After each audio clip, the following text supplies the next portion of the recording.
اللہ کی توحید میں آ جا.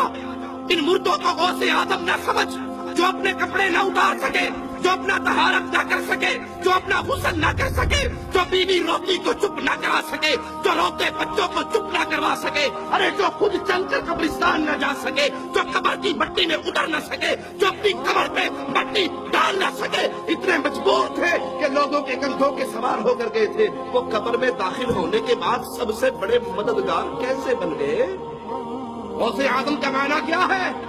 سب سے بڑا مددگار. اور دھرتی پہ لوگوں سن لو, کائنات میں سب سے بڑا مددگار صرف ایک ہے, اور وہ نہیں ہے جو مر کے مٹی میں دفن ہو جائے, وہ ہے جو سب کو مارتا ہے, اسے موت. تم کہتے ہو ہمارا بابا انڈیا کا غریب نواز ہے.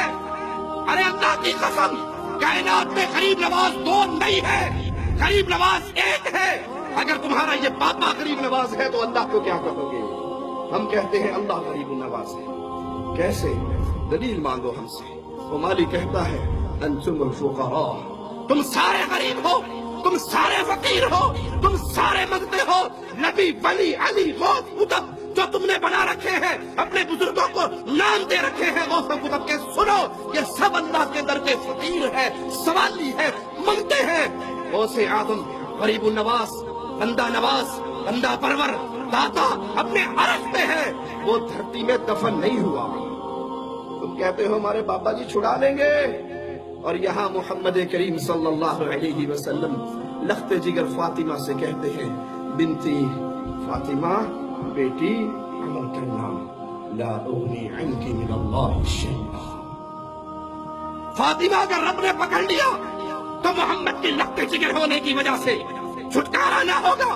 عمل کرنا, اگر اللہ نے پکڑ لیا میں تیرا بابا تجھے چھڑا نہ سکوں گا. میں ہر کلمہ پڑھنے والے بھائی سے کہوں گا تعصب کی عینت کو اتاریے, مسلکوں کے بتوں کو توڑیے.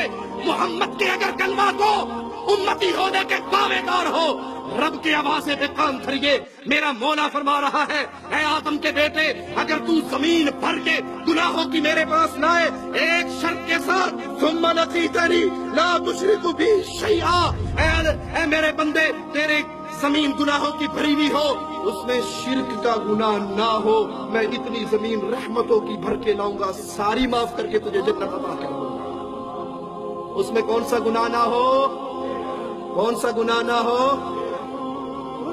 شرک کو تو انہوں نے ہوا بنا لیا, ہوا نہیں بنایا, یہ مالک ڈرا رہا ہے. زنا معاف ہو سکتا ہے, چوری معاف ہو سکتی ہے, قتل معاف ہو سکتا ہے, دنیا کے سارے گناہ معاف ہو سکتے ہیں. یا علی مدد معاف نہیں ہو سکتا, یا رسول اللہ مدد معاف نہیں ہو سکتا, یا حسین مدد معاف نہیں ہو سکتا, یا فاطمہ مدد معاف نہیں ہو سکتا. اللہ کے علاوہ کسی اور کو سجدے, رکوع, طواف, نظر, ذبح, قربانی معاف نہیں ہو سکتے. اس کے علاوہ اللہ جو چاہے گا معاف لے. شرک سے دامن کو بچا لے, ان مولویوں کے جنگل میں نہ پھنسے جو کہتے ہیں جی نہیں نہیں.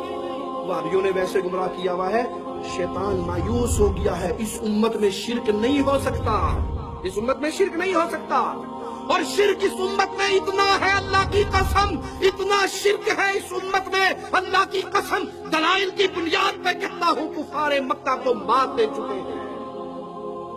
کفار مکہ کو اگر وہ پتھروں کو پوچھتے تھے, میں نے پچھلے درس میں ذکر کیا تھا, 12 گھوں کے اندر بجلی کا ایک پول لگا ہوا ہے, اس پہ بڑا سارا بینر لگا ہوا ہے, بورڈ لگا ہوا ہے, پیر کھمبے شاہ, اس پہ کاغذ باندھے جاتے ہیں, دھاگے باندھے جاتے ہیں, کپڑے باندھے جاتے ہیں. ارے کیا بتا سکتے ہو کفار مکہ نے کسی کھمبے شاہ کو پوجا ہو؟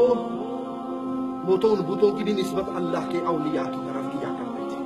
آج شرک کی کیفیت یہ ہے کہ مرید اپنے پیر کے سامنے کھڑے ہو گئے, پیر کعبہ والی سرکار کے سامنے کھڑے ہو کر کہہ رہے یہ بندے جو آئے ہیں یہ تیرے بندے ہیں, اللہ کے نہیں. انا للہ و انا الیہ راجعون.